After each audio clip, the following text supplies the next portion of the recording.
Welcome, everyone. We are delighted that you could join us for today's Working Ethics into the Conversation webinar. I'm Rosalind Byrne.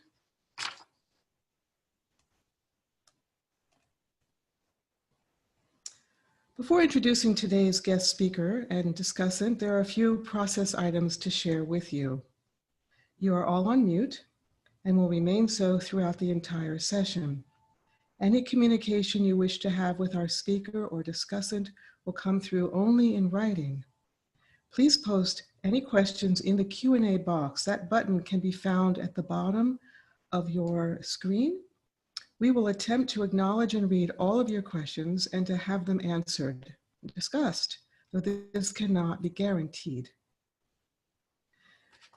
The Online Ethics Center, also known as the OEC, is a project of the National Academy of Engineering in partnership with the Center for Biology and Society at Arizona State University and the Illinois Institute of Technology's Center for the Study of Ethics in the Professions. The Working Ethics into the Conversation webinar series is a collaboration with the Engineering Ethics Division of the American Society for Engineering Education, ASEE. We especially thank the National Science Foundation for their support of the OEC. The OEC provides a host of ethics resources for faculty, students, and practitioners of engineering and science. It will soon be host to a forum on teaching ethics for STEM faculty new to teaching ethics and wanting to explore, share, and reflect inside the community about ethics instruction in engineering and science. Today's presentation features Dr. Brent Jessic, Associate Professor of Purdue University with joint appointments in the School of Engineering Education and the School of Electrical Engineering at Purdue University. He's chair of the graduate program in the School of Engineering Education. Dr. Jessic leads the Global Engineering Education Collaboratory Research Group and serves as a co-editor for the Journal of International Engineering Education. He is joined today by discussant Dr. Paul Gannon, Associate Professor of Chemical and Biological Engineering at Montana State University, Bozeman. Welcome, Dr. Jessic, and thank you for joining us today.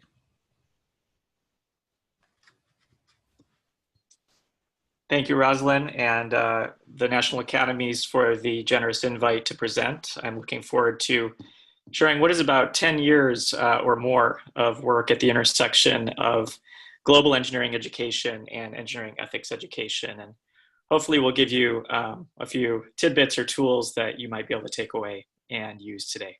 That's great. Thank you. Dr. Jessic, you're joined by discussant Paul Gannon. Welcome, Dr. Gannon. We're delighted to have you with us. Thank you, Roz. Really appreciate it. I'm looking forward to learning from Brent and asking some naive questions along the way. Terrific. So at this point, I'm going to stop sharing my slides and welcome you, Brent, to share yours.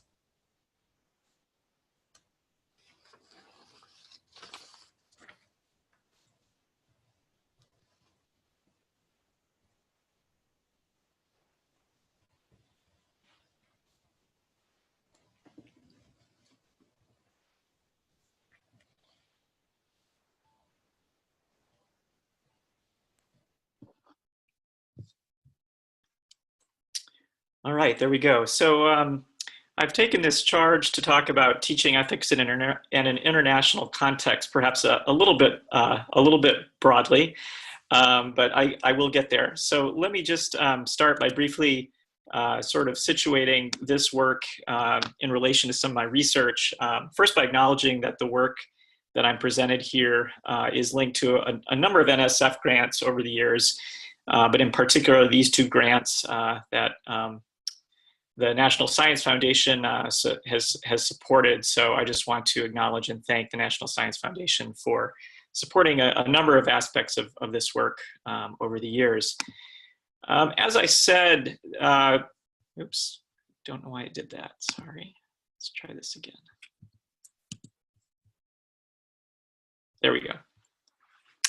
As I said, a number of the things that I'm talking about today are really tied to what I see as a broader research portfolio that I have developed as a faculty member and graduate student, which in very broad terms looks at technical professionals in school and at work, and is particularly focused on developing various kinds of professional competencies. And the work that I've done has specifically tended to focus on global competency, and that's sort of the global engineering education angle, boundary spanning in engineering practice, and ethics and social responsibility. And through this work, I've tended to frame a lot of it around questions of definitions. How do we understand what competencies and capabilities are important and needed for engineers, and that we start developing as engineering students? How do we develop those capabilities among our students and professionals? What kinds of educational environments, training interventions, that sort of thing can support competence development? And then finally, on the assessment side, how do we measure or evaluate the ability of a student or professional in these various domains of competency? And it happens today that much of what I'm talking about is really at that intersection of global competency and engineering ethics and social responsibility, which I think has been maybe historically a bit underexplored in the literature, but is perhaps more important and relevant than ever in the current context. Just more broadly too, sort of a foundational assumption for me is that engineering is primarily a socio-technical activity, that rarely can we separate the social dimensions of engineering work from the technical dimensions. They are frequently intertwined with one another. And you'll probably see a little flavor of that in the work that I'm about to present.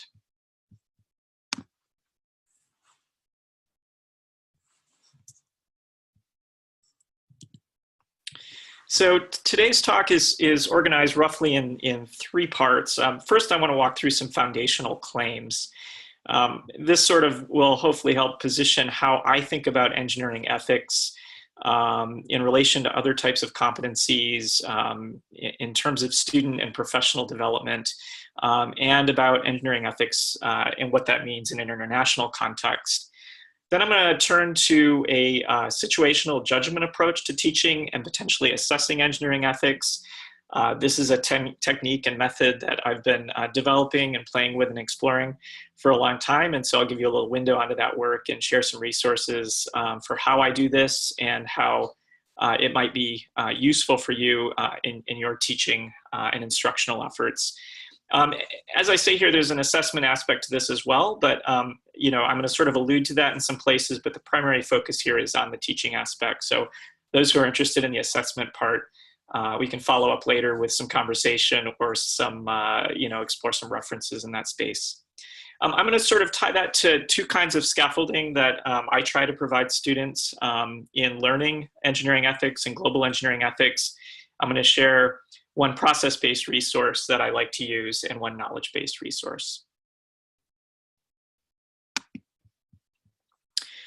So in terms of foundational claims, I'm going to walk through four of these. I think some are maybe more or less controversial than others. This may seed some additional discussion. In some places here, I've also indicated some relevant references that have guided my thinking on this. First of all, I want to underscore when we think about the ABET outcomes in the ethics space, the current ABET criteria 3.4 states that graduates should have an ability to recognize ethical and professional responsibilities in engineering situations and make informed judgments.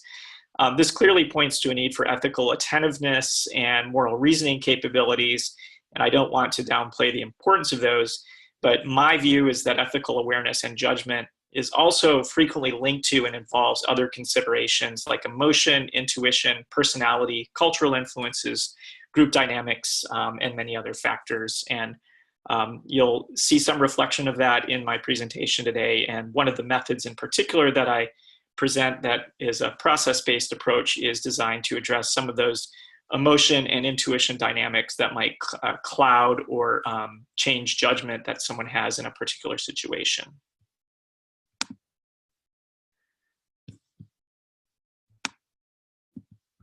I also think it's important to link ethics more broadly to professional formation and morality.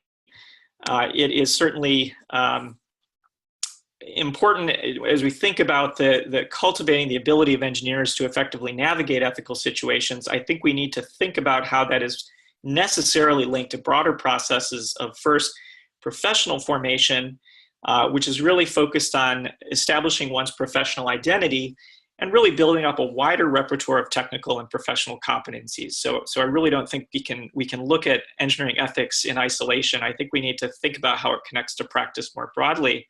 I also think we need to think about how it relates to a lifelong process of moral development, where oftentimes we can't rigidly separate what we would consider morality, sort of personal morality, with professional ethics. I think there's a lot of evidence that those two things are often linked in ways that we don't fully understand. My third claim is that we need to take a broader view of ethics education. Engineering ethics education, in my view, demands across and beyond the curriculum approaches, and I think that includes through targeted interventions in both technical and professional courses, and in reflection activities and other scaffolds that support learning in a wide variety of settings. So not just the classroom, but through extracurricular activities, the workplace, etc. And also being aware of and needing to be responsive to individual differences in moral development and ethical competence. In particular, students come to university with different levels of moral development, different moral sensitivities, different understandings of what it means to have integrity or be ethical. That development may or may not continue. It may even regress during their college years.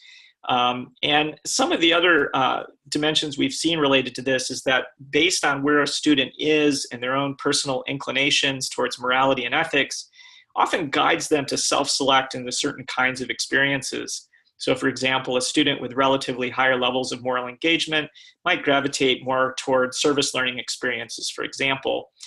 So those self-selection dynamics might work against us because the students who might most benefit from certain kinds of interventions might not be receiving them because they're not opting into the programs that would have the biggest impacts on those types of outcomes.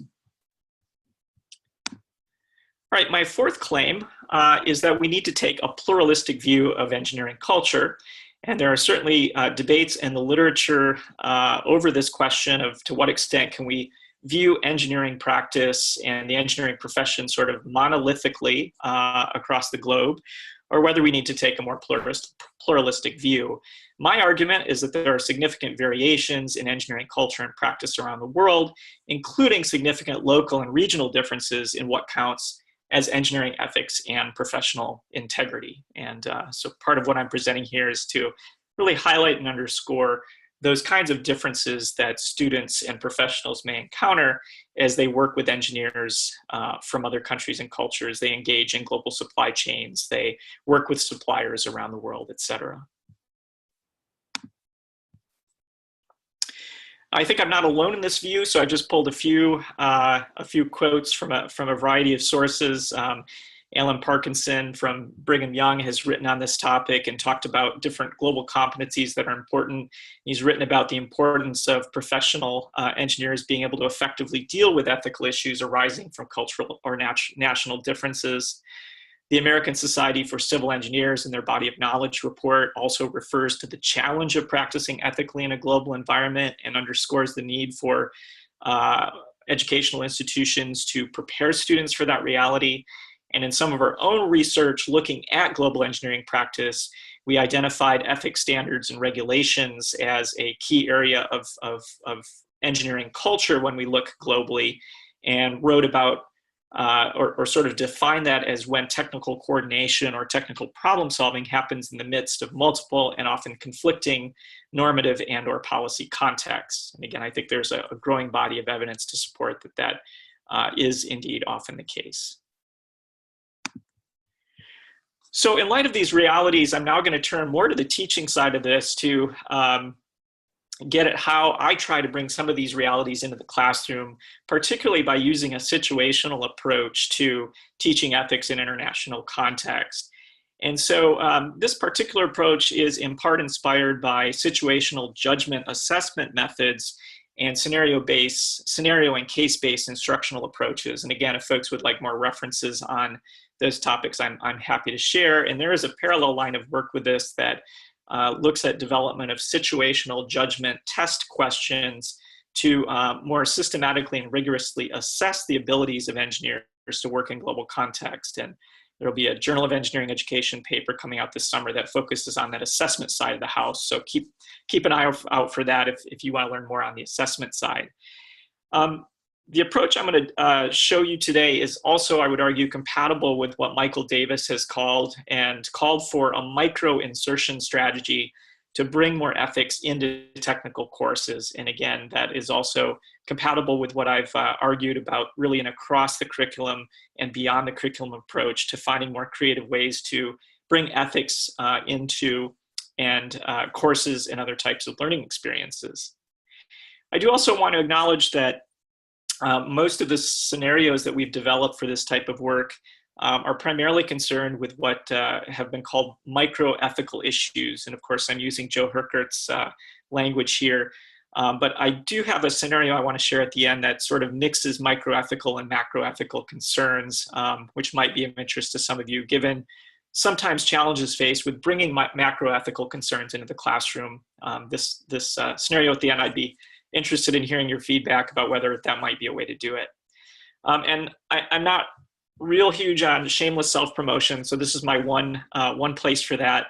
The research project that this is mainly based involved creating more than 70 global scenarios of the type I create. I'm going to be demonstrating, and about a quarter to a third of those focus on ethics and related issues. And so folks who are looking for more examples and other resources, you can go to this URL here to check those out.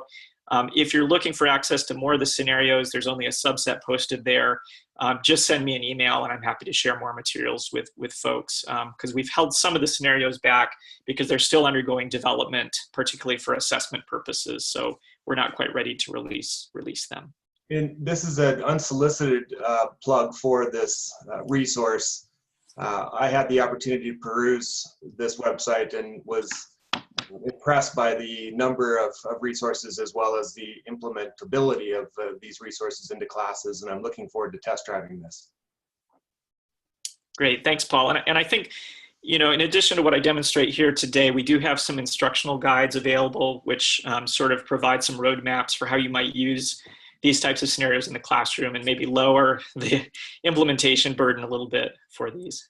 So, all right, so without further ado, I'm going to introduce you to one of these situations, and I do want to get into a little bit of discussion around this, perhaps in dialogue with Paul, but also perhaps using the chat window a little bit. So just hold tight for a few more minutes. I'm going to walk you through some important aspects of this, and then we'll go through a bit of a structured engagement around the scenario, which I was puzzling a little bit how to introduce this, and I decided that I would introduce it a bit like I would introduce this in a classroom setting, so you have a sense for the typical flow and structure that I've developed, and I think works pretty well when introducing these scenarios to undergraduate students.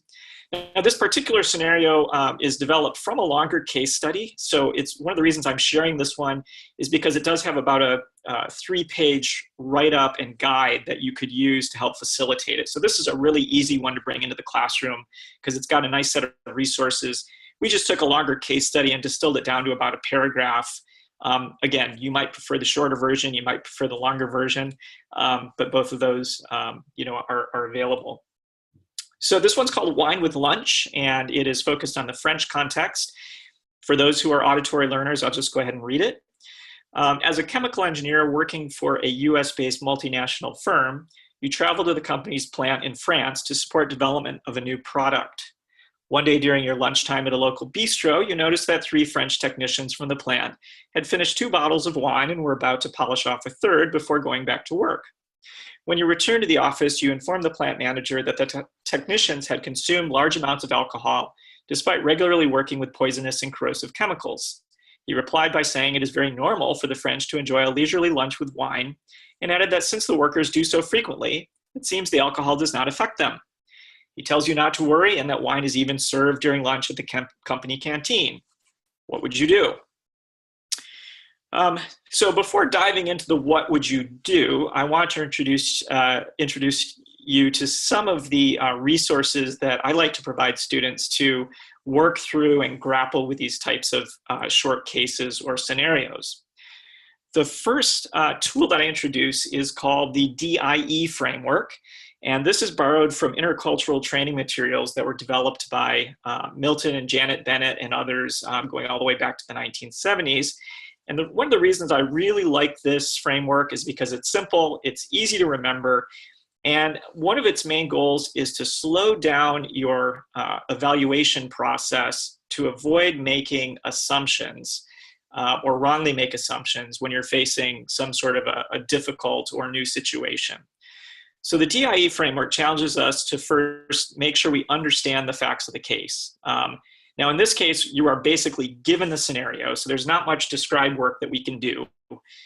If you're doing a longer case study, or you're watching a video, or watching a simulation, or a situation acted out, that's where the described scenario would be a higher priority. We're going to focus primarily on the second and third steps, which are interpret and evaluate, or the so what and the now what.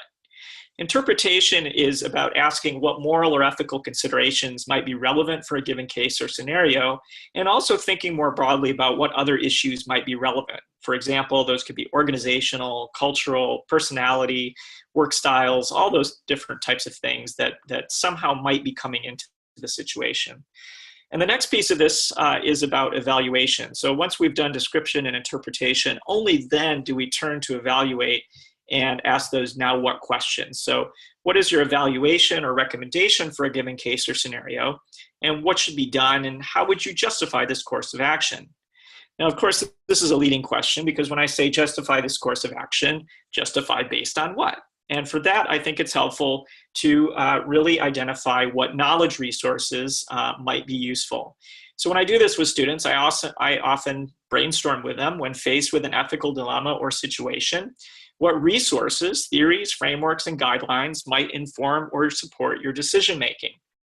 And oftentimes when I'm teaching this, or even doing workshops, we identify knowledge-based resources, for example, related to, in this case, cultural differences. So we need to think about, in general, what cultural differences might be relevant in a given situation, but what differences potentially in engineering culture might be different. I especially like to use Hofstede's cultural framework to look generally at cultural differences. And when I do longer form teaching, we talk a lot about the history of engineering and engineering culture in the countries in question. Obviously, ethical codes from various engineering professional societies are potentially relevant. And this also provides an opening for students to ask, what are the ethics codes in France? Are there ethics codes in France? If there's not, how would that be relevant or not relevant? What would we do with that?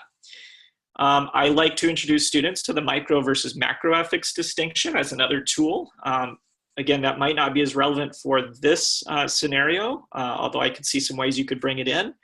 But the final scenario I will share can certainly be related to both micro and macro ethical considerations. And then finally, I do like to introduce students to some ethical theories as a tool to think with in these types of scenarios. So for example, I typically at minimum introduce consequentialism, virtue ethics, and deontology. Again, I'm not going to do that probably in a very short presentation. This would be more like a class where I've got a couple weeks to cover ethics material. In a short workshop, I might not spend as much time on this.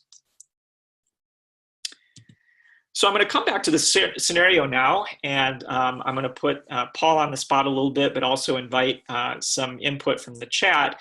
So I want to start with the interpret side here and really solicit input from the group about what is going on here. What are some salient factors, considerations? What should we be thinking about? Again, I want you to hold your thoughts on what we should do in this situation, and instead focus on what are the relevant things to consider. And oftentimes, then interpretation may be a list of questions or unknowns or things that we want to look into or consider or research or try to get familiar with or try to find out about. So I'm going to pause there and turn it over to Paul, and then start monitoring the chat box. Sure. So Brent, first off, I like the approach in which you have the scenario before introducing some of the knowledge-based components of the ethics. But Nonetheless, in this scenario, my job is to interpret what's going on here, and it was interesting to put myself into this hypothetical.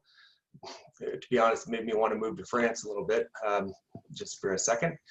But now that I see this, the interpretation, I have already told my supervisor about my observations of the French technicians, of the technicians having up to 3 bottles of wine. The interpretation, again, that the supervisor told me is that there's some normative habits of the French technicians that is acceptable and in fact condoned by the institution by serving us at the company canteen. And also the type of wine could make a significant difference in terms of a very lightweight wine versus a heavy wine in terms of the alcohol content.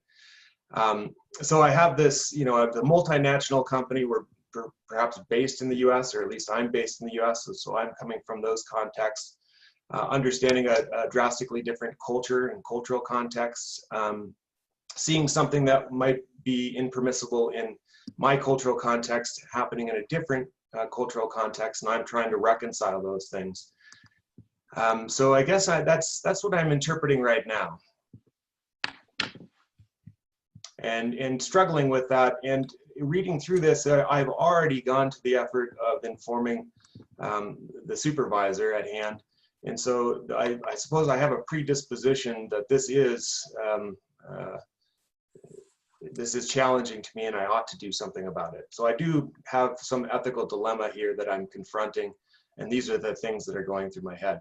I'd like to know the relevant policies, of course, that are at play, written and otherwise, and then interpret those in context of the situation and then readdress. Right. Great overview, Paul. I think, a lot of the issues that you raised are very similar to what tend to surface organically in a conversation that we would have with students. And so the types of issues that are surfacing here in terms of the French cultural context and what is normal in terms of behaviors in France that might not be normal elsewhere. And there's a bit of a when in Rome, do as the Romans do sort of dimension to this potentially. There are questions around the legal environment. Are there French laws that would prohibit this behavior? Are there corporate policies that would prohibit this behavior? There are questions around the chain of command. So who is ultimately responsible for this? What is your responsibility in that chain of command, particularly as a visitor in that plant and as in some ways a guest in that facility? There are, of course, unknowns here. Do you really have a good sense for the type of wine being consumed? What is the alcohol content? What is the quantity? Is there some misunderstanding here in terms of the behavior of these employees? And so, again, I think and I see similar issues coming up in the chat window. So again, I'm just demonstrating this is a kind of range of issues that we would tend to try to identify and unpack before moving into sort of an action or problem-solving mode. And I should note too, again, this is, those of us trained as engineers, right, this is both a blessing and a curse. We go very quickly to problem-solving mode. We start looking for solutions to problems, right? And so part of the challenge here is how do you slow down that cognitive process a little bit and, really do what a good engineer does in terms of coming up with what are the baseline assumptions that I'm making? What information do I have and not have? What do I need to find out more about? How do I justify a course of action beyond just simply saying, well, my gut says to go with X, Y, or Z? So with that brief demonstration of sort of the interpretation process, let me jump to the next slide.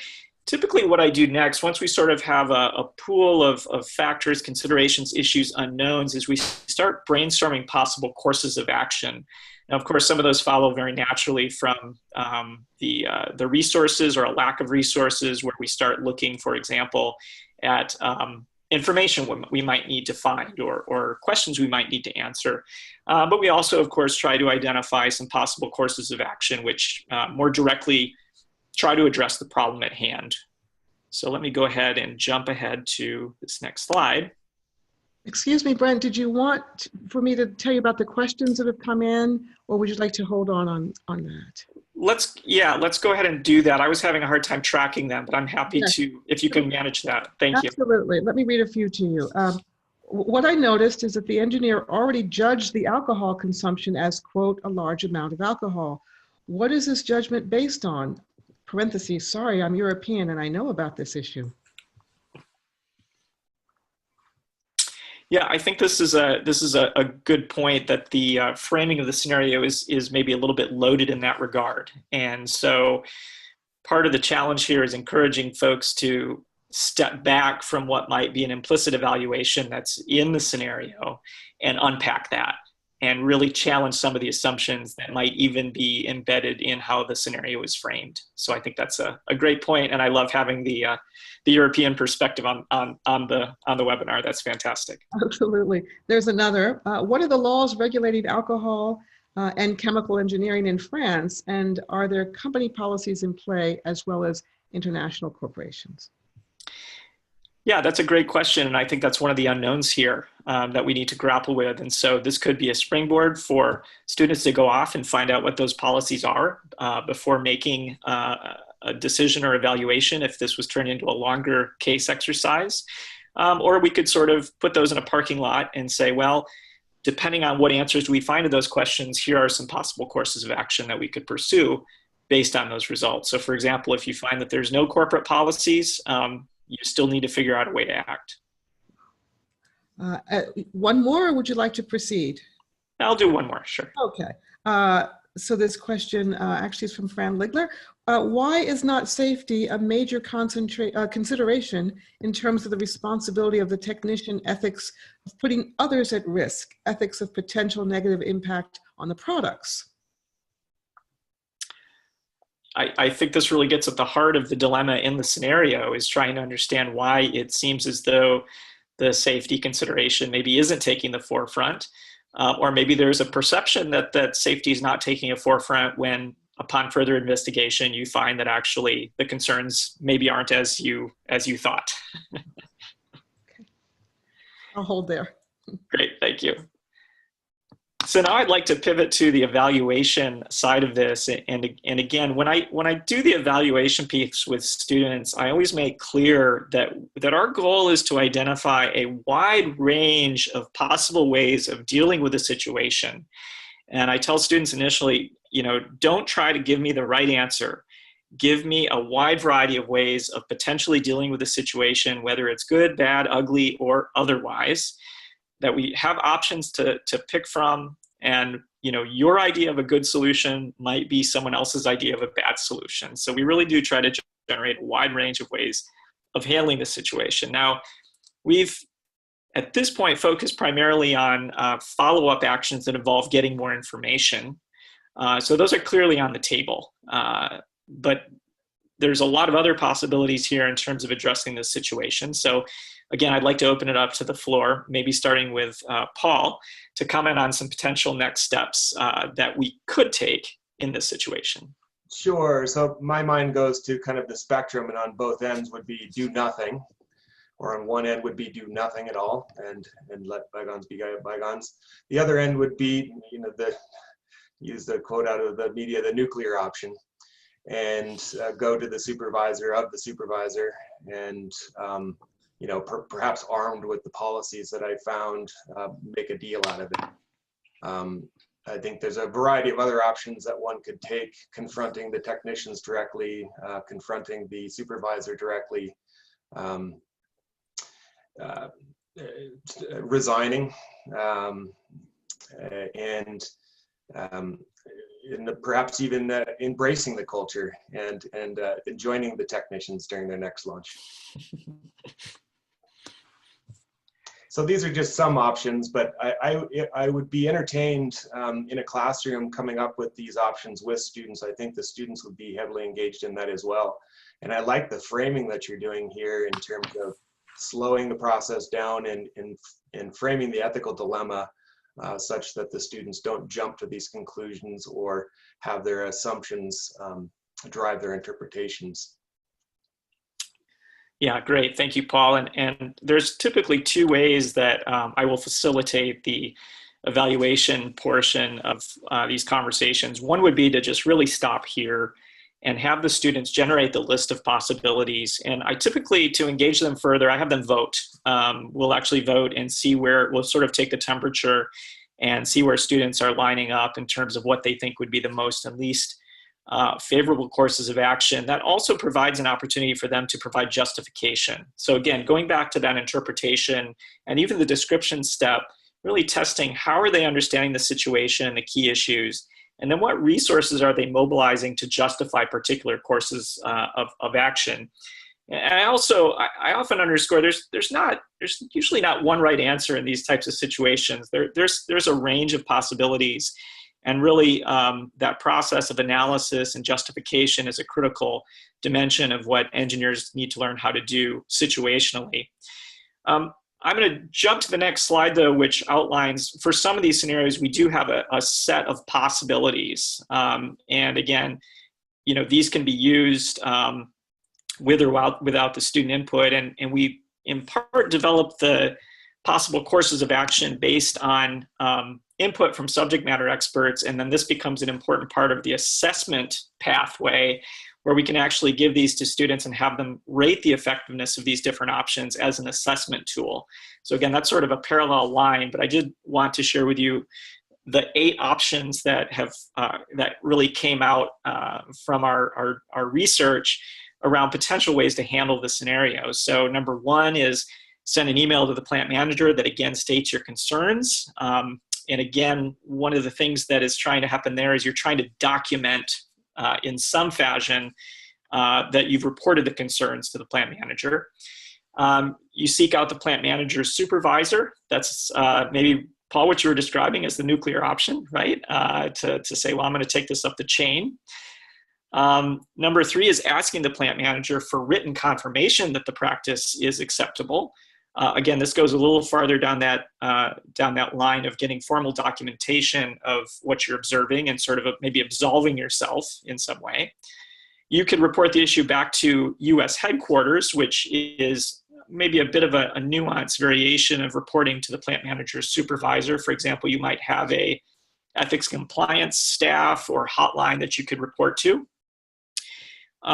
As we talked about, you could find relevant policies on alcohol use in the company's handbook and then share those with the plant manager. Maybe a little bit less of a direct approach. As you pointed out, Paul, you could take no further action in this situation. You could directly confront the technicians and tell them that you'll report them if you see this happening again. And you could ask a more experienced colleague for advice. Now, one of the things to observe here is when we created these sets of responses, typically we try to have a really kind of wide range of options, in particular options that are indexed to or reflect lower amounts of cultural knowledge, cultural sensitivity, and ethics knowledge and sensitivity, to options that potentially reflect higher amounts of ethical knowledge and sensitivity and higher amounts of cultural knowledge and sensitivity. So any of the scenarios where we have some options like this, there's an expectation that you've got kind of a wide range of possibilities, as Paul said, from the one end of the spectrum to the other, but many falling also in between in interesting, nuanced ways. So I think as a final, I'm happy to have more discussion around this scenario, but I did also sort of as a closing point before we open up to broader discussion, I wanted to share one more scenario with you that I think is interesting in the way that it opens up kind of a mix of both micro and macro ethical issues. And so let me turn to Brent, would this be a good time to tell you that Joe Herkick actually has a question? I would be happy to address that. Thanks. He says, does the manager's assumption that frequent use of alcohol mean it does not affect them pass muster? I think that's a great question, and I think in justifying one's actions, that is something that might need to be addressed.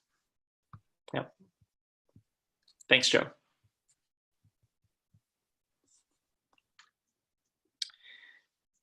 So let me, I'm just going to introduce this last scenario. This one is a little bit different. So this one is called healthy ingredients. It's one that we actually didn't end up developing response options for. So I don't have a set of canned responses. I just wanted to share it as another example, which I think could generate interesting discussion. And I should note real quickly, one of the reasons we didn't end up using this one is because it was set in Honduras, and we ended up focusing on different cultural contexts. And so the scenarios that we did end up developing were all in the countries that we focused on were China, France, Germany, Japan, Mexico, and India. So if you go to the website and you look at the resources, those 6 countries tend to be the focus. But this was kind of a leftover that we didn't end up moving forward, but thought it'd be worth sharing. So as a process engineer working in the food processing industry, you would always hope to be given an assignment at one of your firm's Latin American locations. Finally, the email came, a trip to Honduras to check out how the new packaging line is running at the company's local snack processing plant. You arrive and meet with a local process engineer who appears nervous and concerned. After gentle urging, she confides in you that she uncovered a serious concern. She shares that instead of using the US imported raw ingredients for the snack production line, the local plant manager and director of purchasing have been selling them for a profit in the local market, substituting cheaper Mexican alternatives. She is confident that the snacks produced are still meeting company quality standards, and was torn to even tell you because the profits were reportedly used to subsidize healthcare expenses of the local employees. What would you do? So I'll pause there for a moment and see if Paul has any just immediate reactions before I close. Well, now I know to approach it with the die strategy, and would step back and frame this ethical dilemma, which it's a complex one, and wonder first, my gut reaction was, why doesn't the company have health care for the Latin American employees? But certainly you could dive into all of the different nuances and options. And one question I guess I had from the previous slide and would generate in this scenario as well is there a reasonable a number of options that the students come up with or as a class that, you know, at some point you come to a point of diminishing returns in terms of the number of options being too many choices for the students to explore? How do you do that down selection, and what is the appropriate number of options that you can actually apply the assessment protocols to? That's a great question. So just reflecting now, when I do these exercises with students or in workshops, we usually reach saturation around 7, maybe 10 at most options. And oftentimes what I'll do as well is I will sort of on the fly sometimes combine options if they're kind of close to each other, or, you know, I try not to build out too many sort of corollaries and conditions. So I tend to simplify it. And, you know, if you're sort of in the range to 7 to 9, that usually, you know, in my view, that typically gives you a nice range of possibilities. If there's something, a really effective approach that they're missing, and I know that based on previous work, I will try to seed that as well. And if I can't draw it out, I might come in with an option that they haven't thought of that might be particularly effective. Now, when we, and this very much aligns to when we developed the response options based on, we did it based on both expert and novice inputs. So we presented these types of scenarios to engineering students who obviously hadn't had any experience typically in these types of situations, but also to practicing professionals who potentially did. And when we did that and collected a lot of different potential response options, we tended to narrow down to somewhere in the 6 to 8 response range for these. And then when we actually go through the development of the assessment instruments, usually we end up down to 4 or 5. Or we throw it out entirely because we're not getting good convergence. Okay. So what we've actually found is that sometimes the most promising scenarios for instructional use are the least promising for assessment, because the assessment ones tend to be a little bit more, not necessarily black and white, but there's a little better sense of what is a more or less effective way of handling that situation, especially among 4 or 5 options. whereas the ones that tend to generate really rich discussion in the classroom are probably have a little bit more gray to them and a little bit more interpretive flexibility, but they make for really rich discussions with the students. So yeah, in short, in class settings, I can do one of these exercises, go through the whole process, generate and vote on maybe 7 to 9 options, and I can probably do that in 15 minutes or so with a class. Yeah, it makes a lot of sense, Brent. I'm excited to test drive some of this stuff.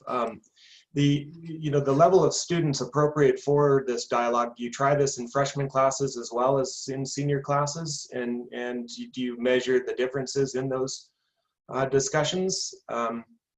And as well, I also wonder about the positionality of the hypotheticals here. I am the engineer, but do you also ask the students at an occasion to take the roles of the other individuals within the scenarios? Yeah, those are really good questions. I will tell you that I have used these scenarios with freshmen up to professionals.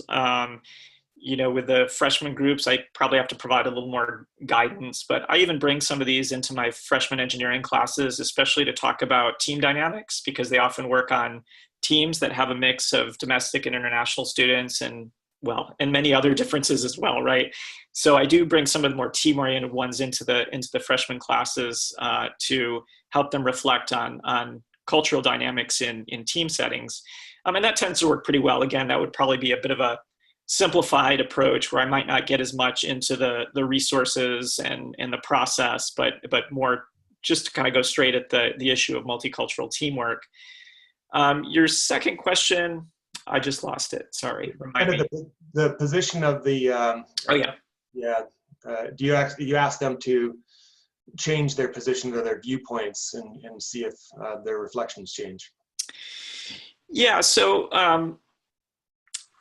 because the scenarios are written really for assessment purposes, we made the choice to put them sort of in the hypothetical eye. What would you do in this situation? Because we want to get as close to possible as a behavioral response for the individual in the shoes of whoever the protagonist is. I do think that's a good point of feedback. I haven't done that kind of role playing explicitly with these. I think it's a great idea. In some of the training that I do, we do talk about other analytical techniques to think about the location, knowledge, and desire of other actors in a situation. So I could see how that could be a really nice hook into, having them do a little bit more of a role play and reflection around some of the other, actors that are presented in the scenario. So I think it's a great idea, and it would be very complementary. But again, that's where I think bringing in other tools and frameworks to help them systematically think through that. And so again, what I'm referring to is Gary Downey developed a location, knowledge, desire framework for the engineering cultures course at Virginia Tech originally, and I do use that in some of the training. And so again, it's a structured way to analyze the positionality of different actors in a situation, and that would be a really useful tool to, I think, couple with this. Great, thanks. Towards the beginning of the presentation, not to diverge from this, but you'd mentioned the students incoming with their pre-existing dispositions, moralities, worldviews, and how that might morph over the course of our 4 5-year programs. What measures, can you speak of the standardized measures that might be in place for incoming freshmen? And you also mentioned that perhaps that might be an opportunity to identify those that we could target for interventions or encourage to participate in efficacious learning activities that would help them develop further. Yeah, that's a great question. I could do a whole nother talk on that. Yeah. Sorry, so No, it's a great question. I think we need to do more work in this area. I mean, we're at the end of a longitudinal study where we did use some measures to look at student perceptions of ethics and social responsibility from their first to their final year. And so I'm happy to put people in touch with some of the results that are coming out of that. But, there are some measures out there that, I think are promising. There's some good measures of moral reasoning, moral development. Many are familiar with the DIT2 scale, the defining issues test. There are some engineering specific variations of that type of test. Karla Zeltowski has an instrument. Some other colleagues have developed engineering specific instruments of that type. A lot of the validation and development work for those types of tools is ongoing, but I think there's some promising work there. We also look at things like measures of moral disengagement. We and some other colleagues are starting to look at moral foundation measures, which go back a little bit more to the morality side of the house. Angela Bielefeld has an engineering social responsibility scale that is showing some promise in detecting some of these differences. There's something called the PSIS scale, which we've used a lot, which is a political and social involvement scale. Again, that tends to index pretty well to students showing a propensity for engaging in certain types of socially oriented experiences. And so again, if you find students measuring low on that, that might be identifying students who need other kinds of opportunities or baby steps to move them more into thinking about ethics and social responsibility. So I don't have a coherent framework or answer, but I think there are some promising tools that a lot of us are playing with to try to figure that out.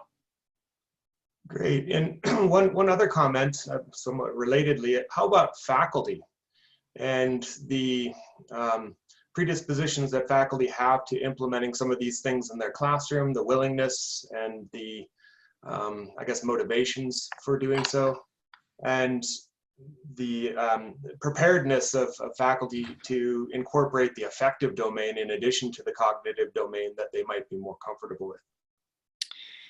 Yeah, that hasn't been our focus, but I have a number of colleagues who are working on that challenge. I mean, I certainly see this as an issue in trying to get this work out. And again, one of the goals here is by presenting what I think is a relatively accessible approach. Maybe those who are interested but wary might try this out and bring this into some of even their more core technical classes. And especially given the wide range of sort of disciplines and fields and topics, they might find something that resonates with what topic they're teaching. But it is a larger issue. I mean, there's probably a group that isn't going to do this, no matter how hard I try. My colleague Andrew Katz at Virginia Tech worked on that question for his dissertation and interviewed a lot of faculty members. And so some of the work that's coming out of that research is suggesting what might be some ways of engaging faculty who are reluctant. And it's a similar problem, I think, to that question of how do we engage that group of students who are interested or curious but reluctant. But you're absolutely right. The faculty development and faculty motivation side is a really big challenge in this. Brent and Paul, I don't want to disrupt a really interesting dialogue here, but because it's now 8 minutes before, I want you to know that there are quite a number of questions in the QA. So if you give me permission, I'd like to pose a few before we wrap up. That would be fantastic. I did want to, before we jump into that, I did want to acknowledge some colleagues who have been influential on a lot of this work over the years and who are sort of in the background of a lot of the slides, particularly Gary Downey, Joe Herkert, Michael Louie, Sang Woo, Chin Zhu, and then all of my C-STEM collaborators, Shiloh Howland, Karla Zeltowski, Stephanie Clausen, and Da-Young Kim. Thank you all, and happy to answer questions. That's great. All right, let's see. Let's see where to begin. Do you use a think, pair, share approach when you divide the students into small groups, usually of 2, to discuss the scenario first and then share with the class, or do they respond individually? It depends how much time I have, but if I do have longer time and I'm able to dedicate more time, I do typically do a think, pair, share or small groups to have those discussions. And that does tend to be, I mean, that's just beneficial in a lot of ways. It brings more voices into the conversation. It lets them do sort of a first level of filtering on the discussion before it gets out to the class. So yeah, I absolutely recommend that. It works really well with these. Okay. And then from Zach Priddle, can you talk about challenges in scaling engineering ethics education approaches like this? Is enough being done in having ABET standards to judge if students are learning this? P.S. Thanks for the talk. Yeah, that's another question that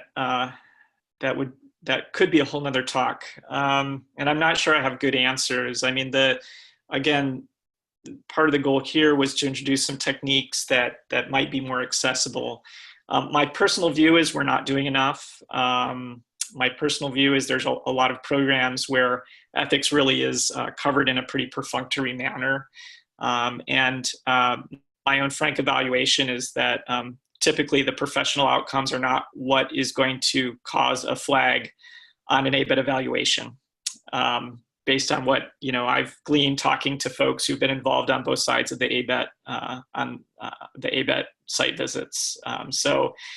I think that's an ongoing conversation we need to keep having, and both with ABET and with our colleagues, because I'm not convinced that the ethics criteria are always taken seriously, including in the accreditation process. And I am also concerned that in a lot of programs, what happens is ethics and all the other professional outcomes tend to get bundled up and placed outside the core of the technical curriculum. So they appear in professional seminars, they appear in elective courses, they appear in places that really reinforce this separation of the technical and social dimensions of the curriculum, and really at the same time reinforce the idea that the technical components are most important. When in reality, a majority of an engineer's practice is going to involve a mix of social and technical issues on a day-to-day basis. Thank you. And let me just remind our participants that you may not know, the last webinar was, Becky Bates was the presenter, and it was teaching ethics in the context of ABET requirements. That's posted on the site if you'd like to see that. So then there's a question, do you have scenarios in your collection that raise engineering challenges, e.g., how to address a professional disagreement about product modifications in a Boeing or a VW type of situation or quality compromise that also pose cultural team HR challenges? Yeah, great question. So when we developed the scenarios, we developed them in 3 different categories covering the 6 countries I mentioned. And those 3 categories are technical coordination, engineering cultures, and ethics standards and regulations. But as you might imagine, those issues tend to blur, especially many of them into ethics, because if we're dealing with issues of design problems or we're dealing with quality control issues, those quickly become ethical issues. So even scenarios that we might primarily frame as a technical coordination problem, for example, it's a disagreement over a design issue, or it's an engineering cultures issue, which might be a difference in opinions about how you analyze or troubleshoot or solve a problem. Often those can shade very quickly into ethics challenges. So the short answer is yes, a lot of the scenarios could lend themselves to sort of that intersection of the technical issue with the associated ethical considerations. Thank you. And from Stephanie Bird, who asks, the "what would you do" approach is very helpful for getting students to think explicitly about their own risks and responsibilities. But the interpret step seems to give insufficient emphasis on thinking carefully about what the ethical and other issues are, especially individual assumptions and biases. What do you think, Brent? That's a great question, and I think one of the challenges is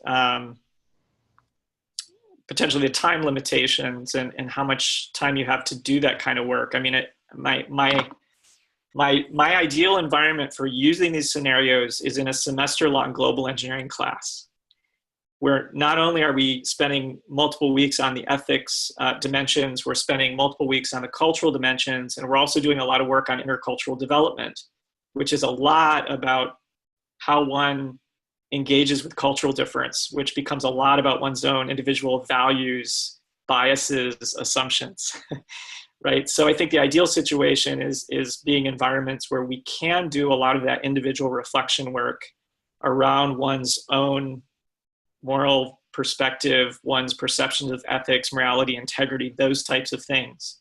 But of course, that's not always feasible or possible. And it's also a challenge. I think most engineering faculty aren't necessarily trained to do that type of thing. So that falls on maybe certain types of instructors and courses. But I agree with you. I think that's a really important part of it, and it's one that we don't focus on enough. Yeah. Well, closing thoughts, Brent or Paul? This was a fantastic learning experience for me. I really appreciate it, Brent, and Ross, thanks for the invite. Oh, thank you both. Yeah. Yeah, thank you. Thank you again, Roz, and the rest of the NAE team. This was a lot of fun, and I do want to encourage folks. I didn't have a chance to compile a reference list, but if anyone's looking for information related to any aspect of my talk, please feel free to follow up via email. I'd be happy to share materials and resources. And you've got a great website. Thanks so much. We are grateful to you both, and thanks to all of you who took time to join us. If you're interested in learning about future webinars or the Online Ethics Center Forum on teaching ethics, the best way to stay in touch is by joining the OEC community, and you can do that by logging on to onlineethics.org. So today's webinar is the last in the spring series, Working Ethics into the Conversation. We'll begin again in September in the fall. Meanwhile, early this summer, the OEC will host a new panel series, Engineering Solutions for the Next Pandemic, Exploring Ethics Concerns. Information will be posted about that soon on the OEC. Thank you all for joining us. We wish you well.